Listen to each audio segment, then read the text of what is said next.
Marhaba, that's hello in Arabic. I'm Chef Kamal and you're cooking with Kamal Lebanese style. I'd like to show you how I like to prepare honey balls, or as they're known in Arabic, Awwamat. One of my best memories as a kid was coming home to my parents' house and they were preparing these honey balls. Now what I've done is I've prepared everything in advance and set up my workstation. And when you prepare this dough, what you want to do is you want to use room temperature russet potatoes and follow the recipe. So I've set everything up. I have my candy fry thermometer here and the oil is just about to reach 350. So what I want to show you is how to portion these. Now I have my ice water here and my regular kitchen teaspoon. What you're going to do is you're just going to take your hand. Now I'm right-handed, so it's going to be easier for me to scoop with my right hand and sort of pat this dough down a bit, and then you just clench some. Now you dip the spoon. Now the ice water, what it does is it's going to help you, when you scoop this, the dough won't stick to this cold spoon. I'm just going to scoop like a marble-sized drop and just drop it right in. And you're just going to keep portioning these. And they'll just fry. You want to try not to let water drip in there, because when water drips in hot oil, it starts to sizzle and it might splatter on you. I'm going to do about 33 to the batch. So you can make them larger if you want, smaller, it's up to you, but this is about the size, it's about a teaspoon. And you literally just scoop it right out and drop it close to the surface of the oil. Don't drop it too far away, because it might, again, the hot oil will splatter up on you. 33 are about the amount that fit well in this wok. And the reason you use a wok is you need something that has a nice wide surface area at the top like this. And we're going to get 33 of these going.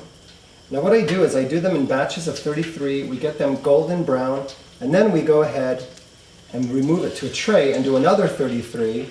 This batch will make about 100. So it'll be 3 times we'll do it, 33 per batch. And then we put them all back in and fry them till they're deep golden brown and put them in the syrup. Now if they begin to stay at the bottom, that's okay. They're going to pop up in just a couple of minutes, so that's not a problem. What you can do is just push them around a little bit with your slotted spoon.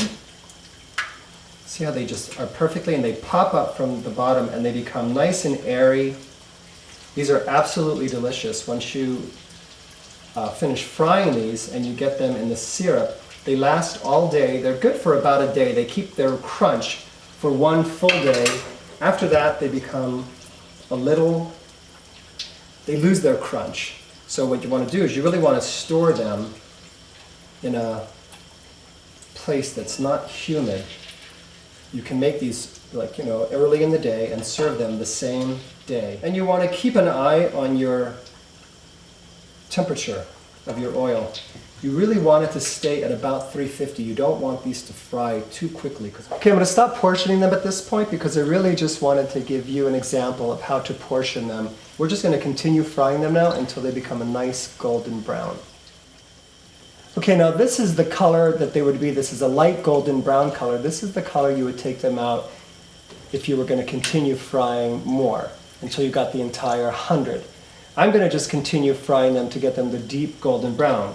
This is also the color you would want to remove them at if you were going to put them on a plastic lined tray and freeze them, because you can freeze these and keep them in a plastic bag for several weeks before you bring them out, bring them to room temperature and fry them and put them in the syrup.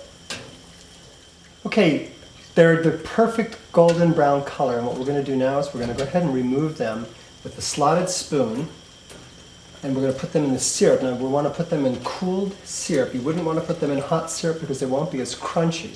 So I'm going to go ahead, I'm going to turn the fire off. I'm just going to let them drain a bit before we transfer them to the cooled syrup, which I've got right next to us.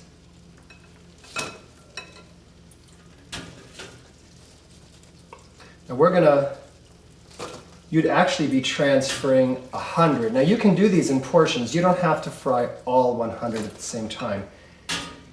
It's just that that's usually about the amount you want because they're so easy to eat and you're going to need about 100.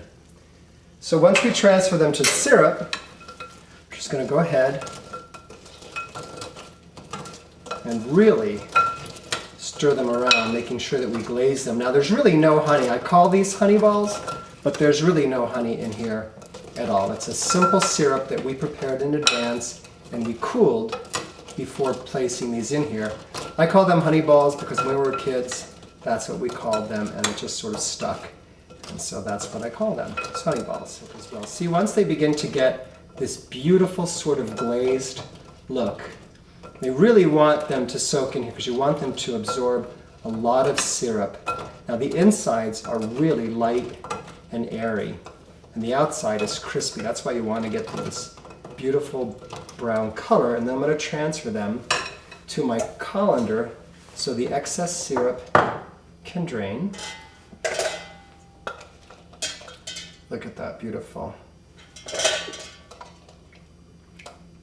And there you got them.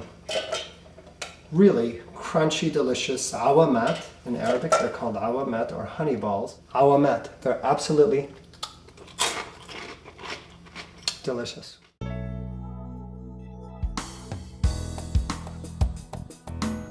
I hope you've enjoyed this tutorial. For more information on this recipe and my cookbook, Classic Lebanese Cuisine, please visit us at cookingwithkamal.com. I hope you enjoy preparing these recipes with your friends and family.